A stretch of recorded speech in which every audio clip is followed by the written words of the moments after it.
हम आयुर्वेद के विविध सिद्धांत और अनेकविध जानकारियों के साथ आपके बीच में हैं। आज हम चर्चा करने वाले हैं। हम बात कर रहे थे कि किस तरह से रोग पैदा होते हैं, किन कारणों से पैदा होते हैं और रोग पैदा होने के क्या क्या कारण हैं। उसी क्रम को आगे बढ़ाते हुए, जैसे आयुर्वेद में कहा कि पहला दोष कर्म के आधार पर रोग पैदा होते हैं, किस तरह के दोष कर्म भी कर्म कैसे होते हैं, दोष कैसे होते हैं, या चिकित्सा के आधार पर उनके कितने विभाजन किए जा सकते हैं, साध्य असाध्य कष्ट साध्य। इसी क्रम को आगे बढ़ाते हुए आज हम आपको बताने वाले हैं कि रोग के जो मूल कारण क्या हैं, जो मूल रोग होता है वो क्या होता है और उसके उपद्रव, अनेक तरह के उपद्रव किस तरह से शरीर में गड़बड़ करते हैं। यानी आयुर्वेद कहता है कि जो मूल रोग और उपद्रव, अनेक बार रोग जो है अपने दोष और दूष्य धातु और मल को विकार तक सीमित नहीं रह करके कई तरह की नई समस्याएं भी पैदा कर देते हैं। यानी कि एक बीमारी पैदा हो गई, जैसे शरीर में कोई भी एक बीमारी पैदा हो गई तो फिर क्या करता है कि वह अपने मूल कारण से वह नया रोग भी उत्पन्न कर देता है। यहाँ नया रोग मूल रोगों की चिकित्सा से ठीक हो जाती है। जैसे किसी को मान लीजिए कि इस रोग को कॉम्प्लिकेशंस कहते हैं। जैसे कि किसी को कब्ज की शिकायत हो गई भयंकर, तो कब्ज की शिकायत हो गई तो अफारा तो होगा ही होगा, बेचैनी तो होगी ही होगी। तो यदि आप कब्ज की चिकित्सा कर देते हैं तो वो अफारा ठीक हो जाता है। कई बार हमने ऐसा देखा कि जिसको लगातार गैस वगैरह बनती है, सर भारी रहता है, बेचैनी होती है, सर दर्द होता है, आदमी सर दर्द की कितनी भी चिकित्सा करें आयुर्वेद की, इसीलिए तो हम बात करते हैं कि हम सिम्टम्स को नहीं सिस्टम को ठीक करते हैं। तो सिस्टम को ठीक करने का अर्थ यह है कि हम सिर्फ रोग की चिकित्सा नहीं करते हैं, हम रोग के कारण की चिकित्सा करते हैं। इसीलिए आयुर्वेद मूल रोग की हम बात करते हैं कि रोग की जड़ कहाँ है, कहाँ से वो बीमारी पैदा हुई है, कहाँ से वो बीमारी चल करके शुरू हो रही है। आदमी कहता है मेरे तो सर में बहुत भारीपन है, आज बहुत सर दुख रहा है। अरे सर तो दुख रहा है मेरे भाई, तो सर दुखना ही सर नहीं है। तेरे को टेंशन की वजह से सर दुख रहा है, तेरे को सर्वाइकल स्पॉन्डिलोलाइटिस इसके लिए सर दुख रहा है, तेरे को गैस बन रही है, कब्ज हो रहा है, इसकी वजह से सर दुख रहा है।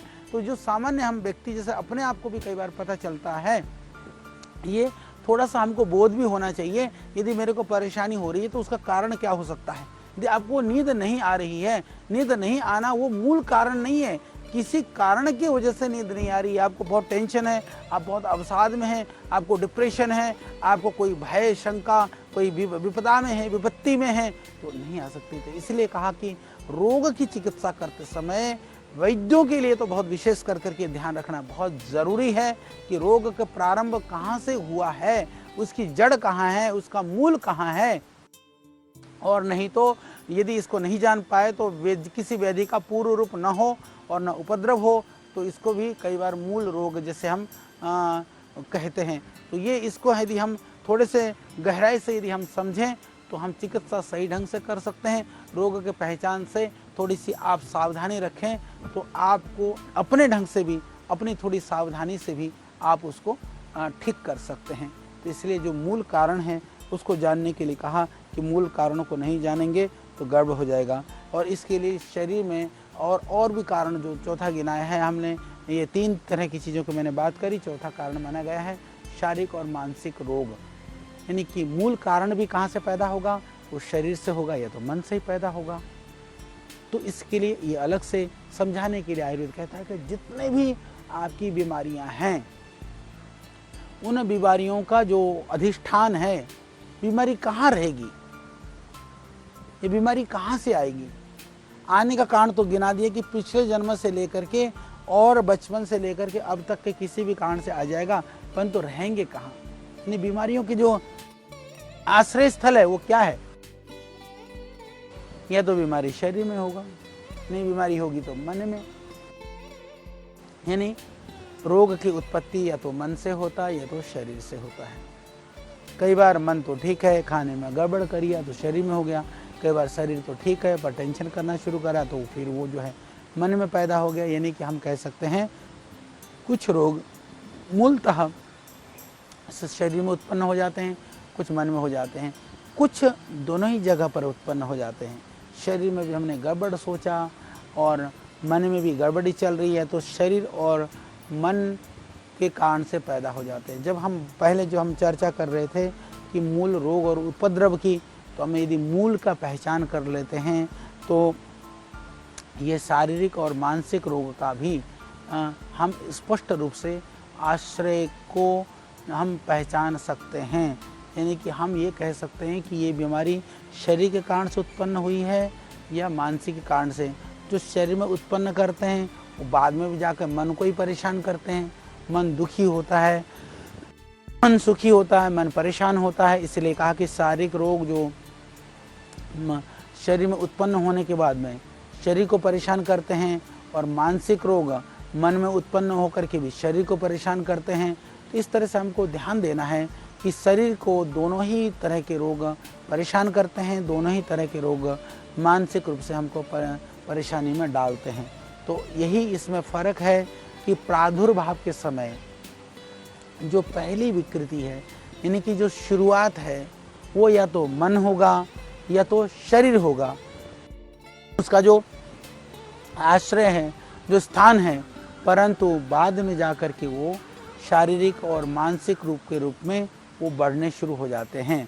इसीलिए हम अलग अलग तरह की जैसे बीमारियां, कुछ इसके अतिरिक्त जैसे मान लिया जिनको मिर्गी वगैरह हैं, अपस्मार वगैरह हैं, उन्माद वगैरह हैं, इस तरह की जो रोग हैं उनको उभय आश्रित भी माना गया है। ये दोनों ही मन और शरीर को कारण बना करके भी पैदा होते हैं। और शारीरिक और मानसिक रोग जब पुराने हो जाते हैं, जो एकदम उसको जो है एक दूसरे से जब मिल जाते हैं, यानी आपने टेंशन किया, अवसाद किया, डिप्रेशन किया, डिप्रेशन करने की वजह से आपको हेडेक रहना शुरू हो गया, हेडेक रहने की वजह से पित्त प्रकोपित हो गया, पित्त प्रकोपित हो गया तो एसिडिटी बन गई। इस तरह से कई बार एक कारण से, शारीरिक या मानसिक कारण से कोई रोग का प्रादुर्भाव होना शुरू हो जाता है। होने के बाद में जा कर के वो धीरे धीरे, जैसे आपके शरीर में वायु बढ़ गई, वायु बढ़ गया, गैस बन गई, अनडाइजेशन हो गया, कफ बढ़ गया, पित्त बढ़ रहा, शुरू में फिर जा कर के वो मन को भी कष्ट पहुंचाते हैं। यानी कि कई बार दोष की उत्पत्ति एक जगह से होता है, जा कर के वह दूसरे स्थान को भी, अधिष्ठान को भी प्रभावित कर देता है। तो मैं इस बात को आपको अच्छी तरह से समझाना चाह रहा हूँ। रोग मन से भी शुरू हो सकता है, शरीर से भी शुरू हो सकता है। जब ज़्यादा दिन हो जाता है, शरीर के रोग मन को प्रभाव डालता है, मन के रोग शरीर को डालता है, तो ये दोनों के दो कष्ट पहुंचाना शुरू करते हैं। तो पहले इसके लिए जब मूल कारण की पहले चिकित्सा करना है, फिर उसके बाद में उस दोषों का शमन करके ही बाकी चिकित्सा करनी चाहिए, तो जल्दी रोगी ठीक होगा। जैसे बुखार है, दस्त लगना है, कब्ज होना है, इसको थोड़ा शारीरिक रोग माने गए हैं। परंतु ध्यान रखिए, कभी कभी जिसको बहुत स्ट्रेस रहता है, टेंशन रहती है, उसको भी कब्ज हो जाता है। टेंशन करने से ही फिर एसिडिटी बननी शुरू हो जाती है। हमने ये भी देखा कि जो शारीरिक रोग होते हैं, मानसिक कारण बनने पर वो बीमारियां तत्काल एकदम दुष्प्रभाव को दिखाती हैं, एकदम बढ़ना शुरू हो जाती हैं। इसीलिए ध्यान रहे, शरीर में कोई भी बीमारी है तो मानसिक बीमारी बिल्कुल मत होने देना। मनोरोग को बहुत ही ज़्यादा, शारीरिक व्याधि से भी वो खतरनाक स्थिति है। जब हम मानसिक रूप से ज़्यादा अवसाद में होते हैं तो शारीरिक बीमारियां बढ़ती ही बढ़ती हैं। तो ये तमोगुण के प्रभाव से ऐसा कहता है, कहते हैं कि इनके जो रोग मन में जब तमोगुण होता है, रजोगुण होता है, तब मानसिक विकार होते हैं। तो इनको हमको ध्यान रख लेना है। काम, क्रोध, भय, उद्वेग, चिंता, जो ये अनेक जो रोग और कष्ट के जो दुख प्राप्ति के कारण हैं, या जो इष्ट है, जो हम चाहते हैं उसको न पाना है, जो अनिष्ट है, जो सोचते नहीं है वो होना है, ये सब कारण है, मानसिक कारण। ओहो, मैं तो ज़िंदगी में ये करना चाहता था, मैं तो कर ही नहीं पाया, ऐसा तो मैंने सोचा ही नहीं था, ऐसा मेरे साथ क्यों हो गया, ये जीवन के साथ लगा रहेगा। मैं इसी संदर्भ में, क्योंकि हमारे पास बहुत लोग आते हैं, इसके लिए आजकल एक अलग तरह की विभाग बन चुका है। मानसिक रोगों के निराकरण के लिए आजकल काउंसलिंग की जाती है, अलग तरह की चिकित्सा की व्यवस्था की जाती है। मैं सबसे आपसे निवेदन करना चाहता हूँ, ये ज़रूरी है। देखो, मन को ये तो दूसरे के समझाने से समझो, चाहे अपने आप समझ जाओ, समझना तो पड़ेगा। नहीं समझोगे तो मैं हमेशा इस बात को बार बार इस बात को कहता हूँ, परिस्थितियों को बेशक हम न बदल सकते हों पर अपने मन को मजबूत बना सकते हैं, क्योंकि जिसके पैरों में जूता है उसके लिए सारी धरती चमड़े से ढकी हुई है। यदि हम अपने आप में मजबूत हैं, यदि अपने आप में हम दृढ़ हैं, परिस्थितियाँ कितनी भी प्रतिकूल क्यों न हो, मानसिक रूप से हम कितने भी प्रताड़ित क्यों न हो, उस मानसिक पीड़ा को हम बीमारी नहीं बनने देंगे। यदि हम कमज़ोर हो गए, यदि हम दीनहीन बन गए, यदि हमको लगने लगा कि हाय ये कैसे होगा, कैसे कर पाऊँगा, समझ लेना मन के हारे हार, मन के जीते जीत। ये सामान्य बात नहीं, ये बड़ी बात है, इसको आपको हमेशा समझना होगा। यही आयुर्वेद समझाता है। यदि मन से कमज़ोर हो गए तो रोग आक्रमण करेंगे, मानसिक रोग होंगे, शारीरिक रोग होंगे, फिर लक्ष्य तो आपसे और दूर हो जाएगा। जो अप्राप्त है उसको कैसे प्राप्त करोगे? इससे तो जो आपके पास है वह भी चला जाएगा। इसीलिए आयुर्वेद के अंदर इसको बहुत ज़्यादा महत्व दिया गया है, बहुत ज़्यादा ध्यान दिया गया है कि रोग के कारण वह मन होता है, शरीर होता है, शरीर के रोग के कारण भी मन होता है, यानी मन प्रबल है, शरीर को भी हमको ठीक करना है। फिर इसके आगे जो गिनाते हुए रोग के कारण में कहा, दोष के कारण से रोग होते हैं, चिकित्सा के लिए कई बार वो साध्य होते हैं, असाध्य होते हैं। फिर मूल रोग के जो उपद्रव किस तरह के होते हैं, और साथ साथ में हमने कहा कि जो है मानसिक और शारीरिक रोग किस तरह से काम करते हैं। तो इसके आगे कहा कि निज और जो आगंतुक जो रोग होते हैं, ये उपरोक्त शारीरिक और मानसिक रोग की जो मैंने कहा ना, यही रोगों की अभी हम बात कर रहे हैं कि ये रोग भी निज होते हैं और आगंतुक होते हैं। ये ध्यान रख लेना कि मानसिक रोग के कारण भी क्या कैसे हो सकते हैं, कैसे बन सकता है। और जानकारी के लिए मैं आपको बताना चाह रहा हूँ कि जो शारीरिक और मानसिक जो बीमारियाँ होती हैं वो भी दो तरह की होती हैं। एक कहा निज, निज मतलब जो हमारे अंदर ही हमने पैदा कर ले, आगंतुक बाहर के कारण से आ गए, बाहर से आने वाले और अपने आप पैदा होने वाले। हम जैसे आपको समझाते हैं, जैसे अपने आप हमने पैदा कर दिया, जैसे निद्रा है, निद्रा है, अभी मेरे को समय पर सोना चाहिए, मैं नहीं सोया, मेरे को प्यास लग रही, मैंने पानी नहीं पिया, मेरे को जो है इससे क्या हो जाता है, दोस्त से जो है प्रकोप बढ़ने शुरू हो जाता है, विकृति होने लगती हैं। इसके लिए निज रोग कहा गया, यानी जानबूझ करके मुझे पता है मुझे भूख लग रही, मैं नहीं खा रहा हूँ, मुझे पता है कि मुझे भूख नहीं लग रही, मैं फालतू खा रहा हूँ, मुझे पता है कि अब मेरे को सोना चाहिए, मैं नहीं सो रहा हूँ, मुझे पता है कि ये नहीं करना चाहिए, नहीं, उसको निज कहा गया। यानी कि नितांत आप लापरवाह हैं। जो निज रोग उनको होते हैं जो बहुत ज़्यादा लापरवाह होते हैं, जो बहुत ज़्यादा केयरलेस होते हैं। तो जैसे कहते हैं ना कि ज़िंदगी में केयरलेस नहीं होना चाहिए, आयुर्वेद कहता है कि यदि केयरलेस हो गए तो निज रोग हो जाएंगे, यानी कि उससे होने वाली जो बीमारियां हैं वो हो जाएंगी, उसको निज रोग कहा। यानी उसके लिए दूसरा कोई कारण नहीं है। भाई तेरे को प्यास लग रही है, तो पानी नहीं पीता है, तो तुम कारण, हाँ पानी नहीं है इसलिए नहीं पी रहे हैं, तो वो निमित्त हो गया, पर फिर भी कारण तो आप स्वयं हो गए ना। आपको पता था कि आप वहाँ जाने वाले हैं, वहाँ पानी नहीं मिलेगा तो लेकर के जाना चाहिए था, तो इसको निज रोग कहा गया। कुछ रोग जैसे बाह्य कारण से हो जाते हैं, जैसे कभी चोट लग गई, कभी हिंसक पशुओं से आक्रमण से हो गया, या जो अलग तरह से जो बाह्य कारण हो गया, यानी निज हो गया, जो शरीर में हमने पैदा करी, उत्पन्न किया, निज में ही आते हैं। यदि मैं बात करूं, जो हमारे मानसिक और शारीरिक जितने भी व्याधियाँ वो निज के अंतर्गत ही मानी गई है। अवसाद वगैरह कारण से होने वाले जो आगंतुक व्याधियाँ वो मानी गई हैं कि जो निज हो गया, जो दोषों के द्वारा, यानी कि हम ये कह सकते हैं निज हो गया जो दोषों के द्वारा उत्पन्न जितने भी व्याधियाँ हैं।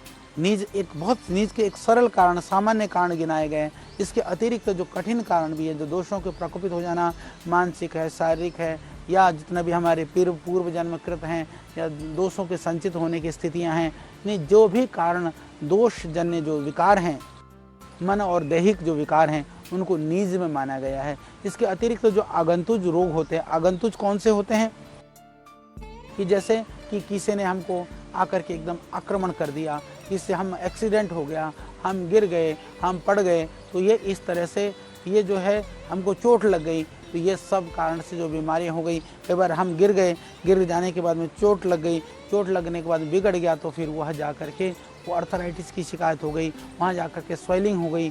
इस तरह से कहा कि ये दोनों प्रकार के जो रोग होते हैं एक दूसरे को प्रभावित करते हैं। जो पहले से जो अपने शरीर में जो विद्यमान जो रोग होता है वो आगंतुक कारण, और आगंतुक में दूसरे भी जितने भी जो आगंतुक कारण है ना, उसमें आप मानिए कि जो जीवाणु हैं, विषाणु हैं, जितने भी जो कृमि वगैरह हैं, ये भी सहयोग बन जाते हैं। तो आगंतुक जो रोग हैं उनसे उत्पन्न जो बीमारियां हैं वो शरीर में प्रकोपित पैदा कर करके रोगी बना देते हैं। हम कह सकते हैं कि इन सारे जो रोग हैं पहले या बाद में दोष प्रकोपित करते ही करते हैं।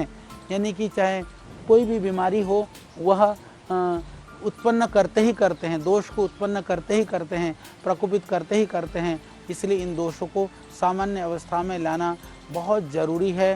हाँ, चिकित्सा के समय रोग के, जैसे हमने कहा कि अधिष्ठान हैं, उनके कारण हैं, उनकी हमको ध्यान देना जरूरी है।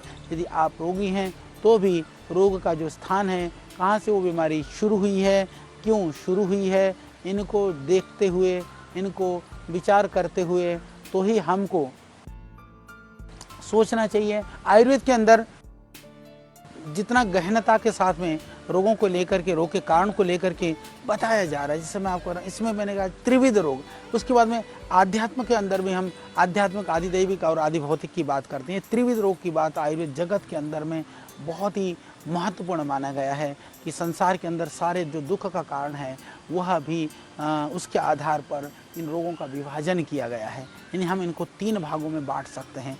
जैसे कि जो आध्यात्मिक रोग हैं, जो क्या होते हैं, जो रोग मनुष्य के अपने शरीर के अंदर ही उत्पन्न होने लगते हैं। सारे जो शरीर के अंदर जो रोग उत्पन्न होते हैं, चाहे किसी भी कारण से उत्पन्न होते हैं, उन सब को जो है वो आध्यात्मिक रोग कहा गया है। जो आध्यात्मिक रोग की यदि हम बात करें तो उनको 3 भागों में बांटा गया है। उसको कहा, पहला कहा आदि बलज, यानी कि जो वंशज माता पिता के शुक्र आर्त में पाए जाने वाले दोषों के कारण, या आदि बलज जो, जैसे हमने कहा ना कि पूर्व जन्म कृत या सब कारणों की वजह से जो दोषों के से जो रोग उत्पन्न होता है, वह भी ये आध्यात्मिक के अंतर्गत ही माना जाता है। उसमें मात्रा के कारण से भी कई बार बीमारियां पैदा होती हैं, कई बार पिता के कारण से पैदा होते हैं, जिसको हेरिडिटी बोलते हैं।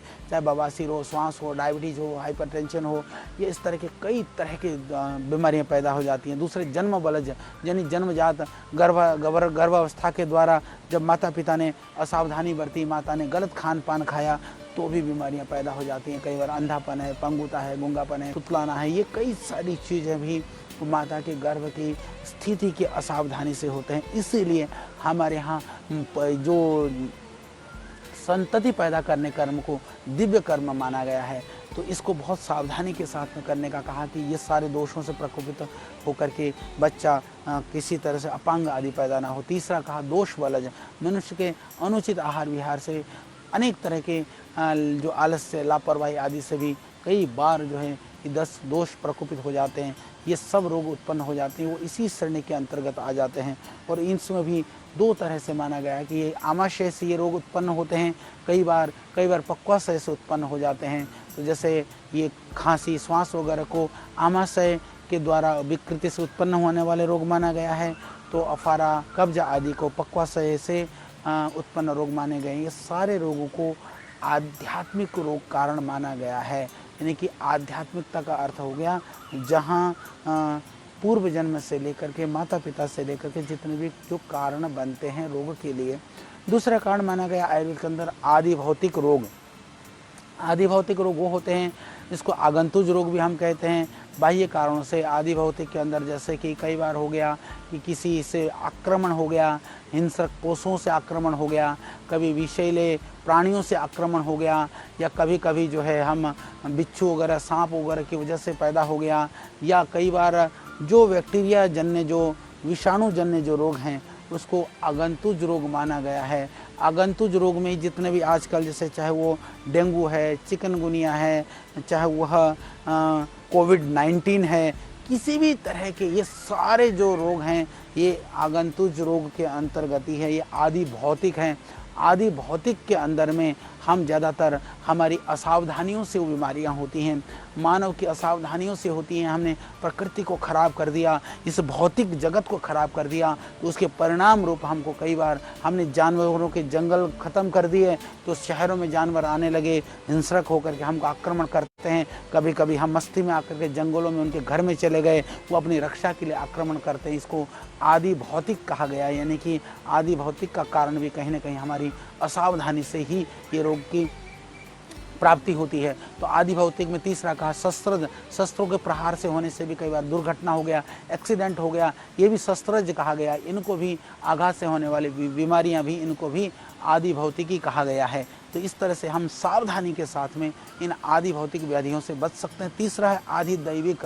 आदि दैविक जो है, जो प्रकृति के कारण से उत्पन्न होते हैं, यानी कि प्रकृति को विकृत कर करके भी जो आदि भौतिक रोग उत्पन्न हो जाते हैं, परंतु प्रकृति को विकृत करने से जो दूसरी जो आदि भौतिक कारणों में जैसे ऋतु है, सर्दी है, गर्मी है, इनके कारण से जो पैदा हुआ है। हम चर्चा कर रहे थे कि किस तरह से 3 तरह के दोषों की बात कर रहे हैं, 3 कारणों को गिनाया गया, आध्यात्मिक, आदि भौतिक, आदि दैविक। तो आदि भौतिक कारण है कि मानव ने इस भौतिक प्रकृति को विकार ग्रसित कर दिया, उसके कारण से बहुत सारे तरह की जो बीमारियों का हमें सामना करना पड़ रहा है। और तीसरा है जो आदि दैविक है कि जो दैवी यानी कि इस सृष्टि की, इस प्रकृति की जो व्यवस्था के अंतर्गत जो ऋतुएं हैं, सर्दी है, गर्मी है, वर्षा है, सर्दी है, इन ऋतुओं में यदि हमने इनका पालन नहीं किया तो मच्छर लग गए, सूक्ष्म जीवाणुओं का प्रकोप हो गया, हवा तेज चल रही है, तेज धूप में हम जा कर के बैठ गए, यानी कि आदि भौतिक वह, आदि दैविक वह कहलाते हैं जहाँ जा कर के हमारी असावधानी से यानी ऋतु को भी अनुकूल करने के लिए यानी आदि भौतिक को जब बिगाड़ देते हैं तो जाकर के फिर आदि दैविक भी कई जगह पर स्थितियां पैदा हो जाती हैं। तो ऋतुओं के अनुसार कई बार बीमारियां हो जाती हैं और अलग अलग तरह के, जिसको व्यापन्न ऋतुज रोग इनको कहा गया है, कभी ठंड लग गई, कभी गर्मी हो गया, और इसके अतिरिक्त अलग अलग तरह की जो विषमताओं से हो गया। अव्यापन्न ऋतु का रोग मतलब हो गया कि कई बार रोग तो विषमता में जो है कोई मौसम में, सामान्य मौसम में भी रोग पैदा हो जाता है। इस तरह से हमको ध्यान रख लेना चाहिए कि इन कारणों से भी कई बार बीमारियां पैदा हो जाती हैं। तो थोड़ा सा ध्यान रख करके इसी को अलग अलग, जैसे उसको कहा कि दैव बल संभूत रोग, यानी कि ये आदि दैविक और दूसरे कर्ण के रोग हैं, जिसमें आदि दैविक रोग में ये भी माना गया है कि यदि आप आकाश, पृथ्वी, जल को प्रदूषित करते हो, प्राकृतिक आपदाएं, ये सारी इसी में आदि दैविक के अंतर्गत मानी गई है। आदि दैविक में भी हम कई बार स्वयं व्यक्ति कारण होता है।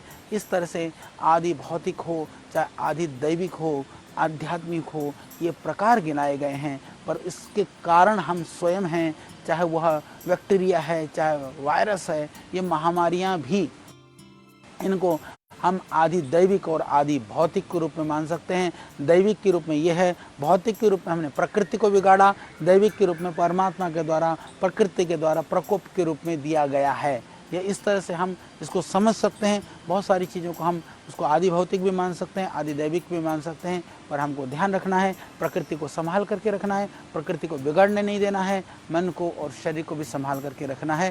तो इसीलिए ये इस तरह से हम इन रोगों का आयुर्वेद के अंदर शास्त्रों में ऋषियों ने वर्गीकरण किया है। इसको समझिए और उसको ज़्यादा जानना हो तो आयुर्वेद के विविध ग्रंथों का आप अध्ययन कर सकते हैं, वहाँ से जान सकते हैं। तो इनको जान करके आप निरोग होने के लिए उपाय करिए। मेरी शुभकामनाएं। फिर और बहुत सारी जानकारियों के साथ में हम होंगे आपके बीच में। तब तक के लिए आप हमको दीजिए विदा। नमस्ते, प्रणाम, ओम।